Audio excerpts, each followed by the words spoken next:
The floating price of commodities is a legitimate but separate point.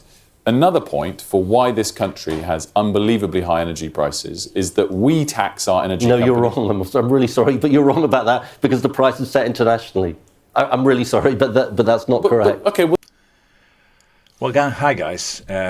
Hope you're all doing well. Thank you for coming back to the channel. We've got a really funny, interesting and funny video today for you. This happened this week, and it's gonna shock you really because of what gets said and the fact that we have to work out whether he's naive or just an idiot.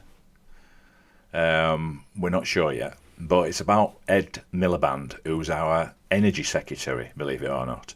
He's very, very woke and very, very much into climate change and net zero. So we're going down the route at the moment in the UK of net zero, which means not using fossil fuels. It means never going back to even thinking about doing fracking, and certainly not burning any coal. We're even shipping wood chippings from across the world, from I think from America, to burn in our power stations.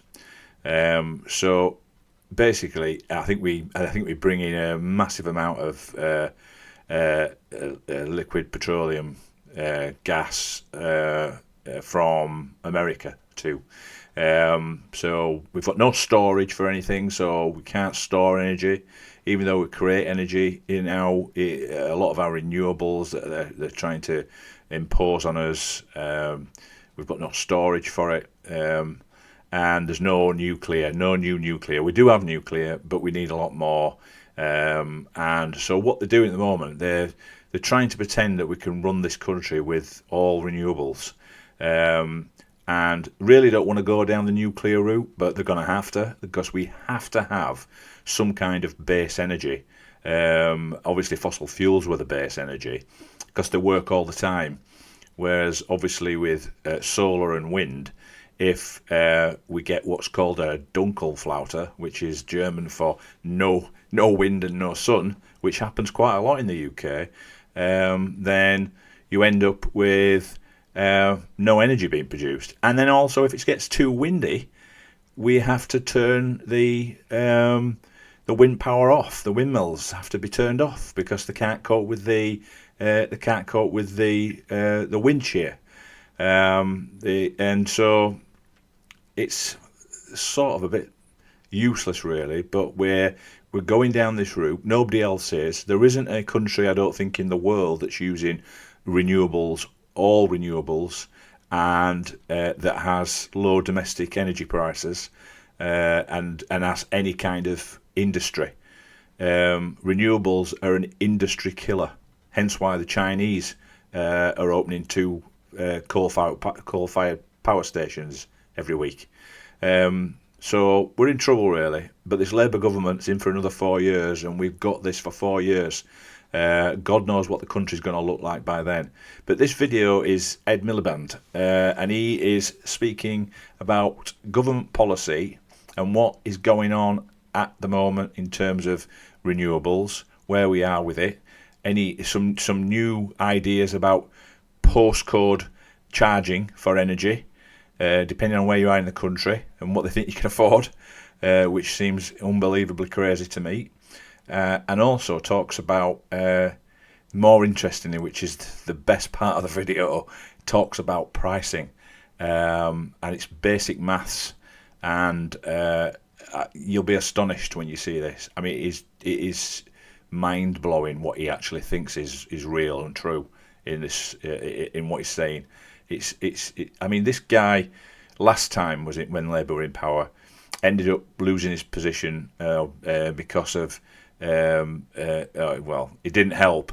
It was an embarrassing situation where he was caught eating a bacon sandwich, and his face were all contorted and what have you, and it was a terrible look.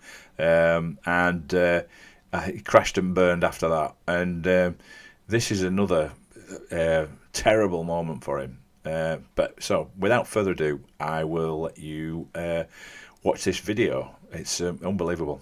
Here we go. Right, lots to discuss with the government today. I'm delighted to say that Ed Miliband is here with me, the Secretary of State for Energy Security and Net Zero. Very good morning to you, Minister. Good morning, good to be with you. Great to see you. And so today's announcement from your department is about wind farms.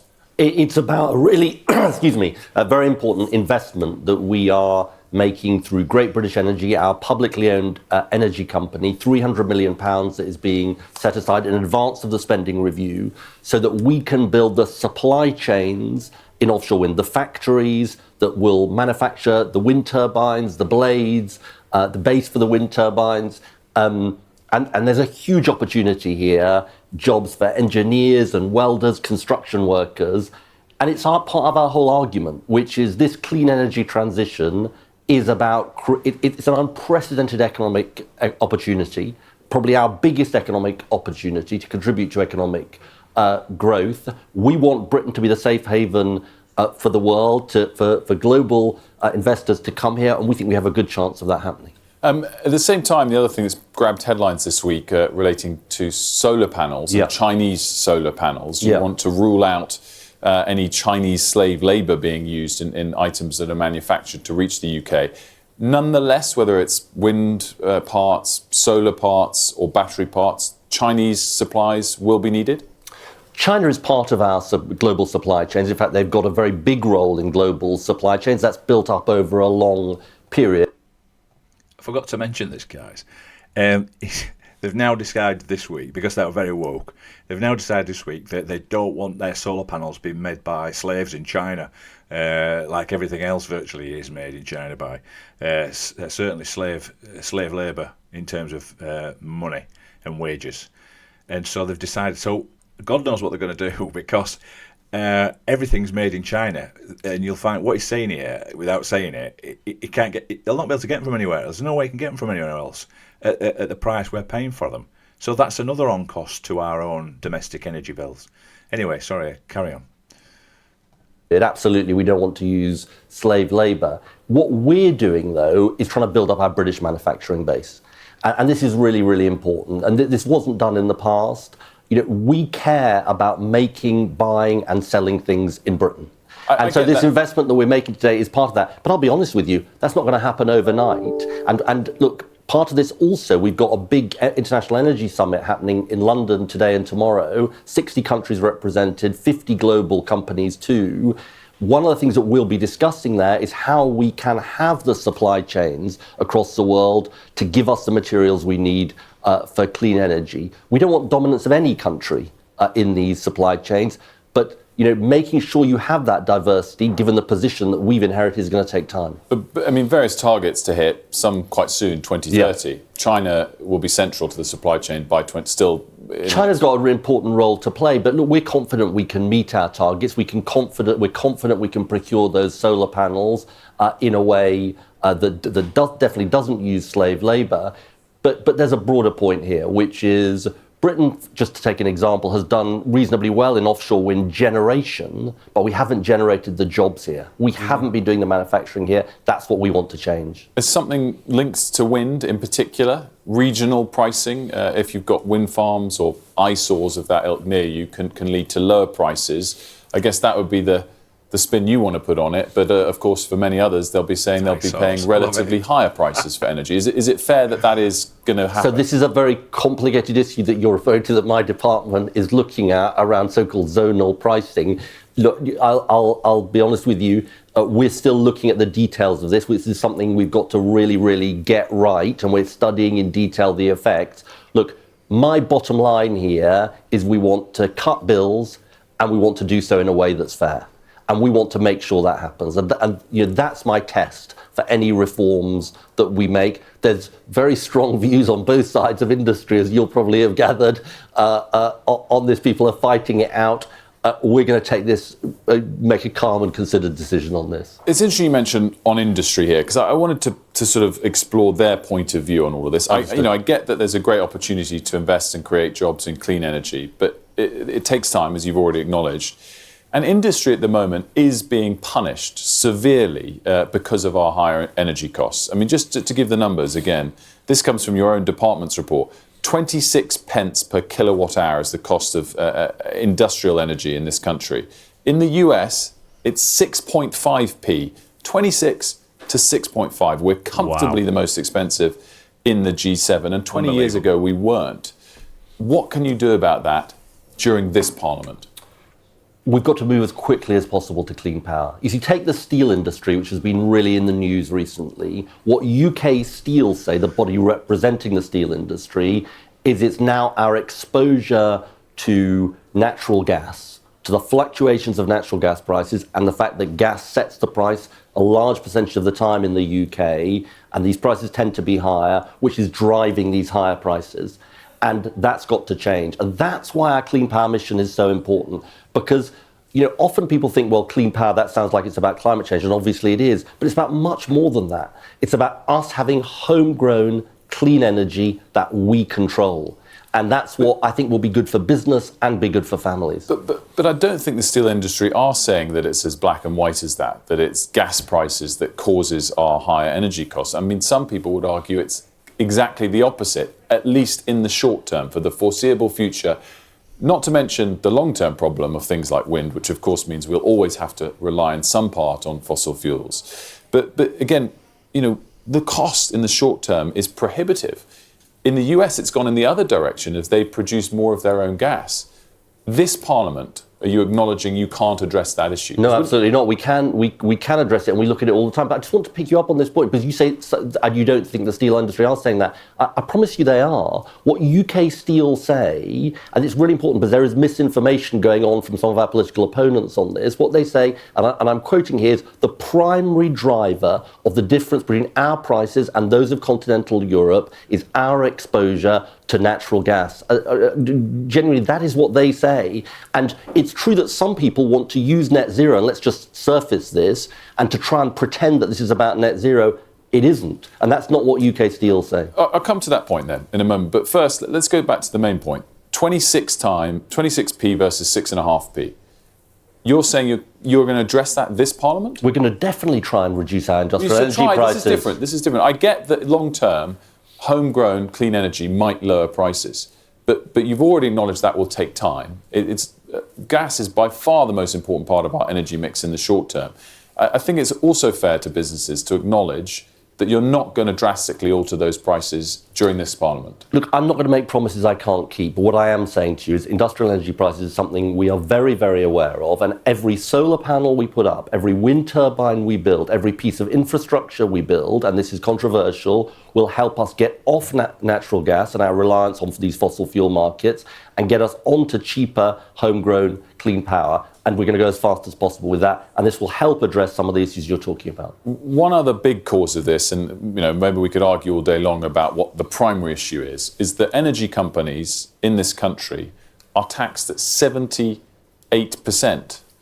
on energy profits. That pushes up prices too. No, that's wrong. Look, it's not 78%? It is 78%, but it's not. Whereas obviously regular corporate tax is 25%. It's really important to make this point. Oil and gas is set, the price of oil and gas is set on the international market. The reason why... That's the raw commodity price, in the same way that the prices of batteries is set on the raw, the raw commodity price. It's not set by the tax rate on UK companies, is what I'm saying. It's set by the global price. You see, I understand that, but you're saying that tax rates don't impact pricing? I'm saying that in relation to oil and gas, they don't, because the truth is that the price for our oil and gas is set internationally. And let me explain. Let me just make the point. Why did prices go through the roof when Russia invaded Ukraine? Right. Well, our prices went through the roof, even though we imported a very small amount from Russia. That's because whether the gas was coming from the North Sea or internationally, it was priced on the international market. That's why we're in the grip of fossil fuel markets controlled by others, petrostates, and that wasn't about the UK tax rate. The UK tax rate could have been cut or higher, and it wouldn't have made an impact. That's a separate point. Yeah. The floating price of commodities is a legitimate but separate point. Another point for why this country has unbelievably high energy prices is that we tax our energy companies. You're wrong. I'm really sorry, but you're wrong about that because the price is set internationally. I'm really sorry, but that's not correct. Okay, well, let's put commodities aside. If you increase taxes on supermarkets to 78%. It depends whether it's... If you increase taxes on supermarkets to 78%, what would happen to the price of food? It depends. What would happen to the price of food? It depends whether it's a domestic market where the price is set domestically. This is a globally unquestionable factor about economics. You're right that your point also applies. You can't flatly deny my point. I am denying your point when it comes to the question of these internationally set prices. That's the point I'm making. If you lowered the tax of 78% on energy companies to the regular... On oil and gas companies, it wouldn't make a difference to the price. In fact... Yes, it would. I'm afraid it wouldn't because the point is that the price is set internationally. But there are lots of things that factor into the price that we pay.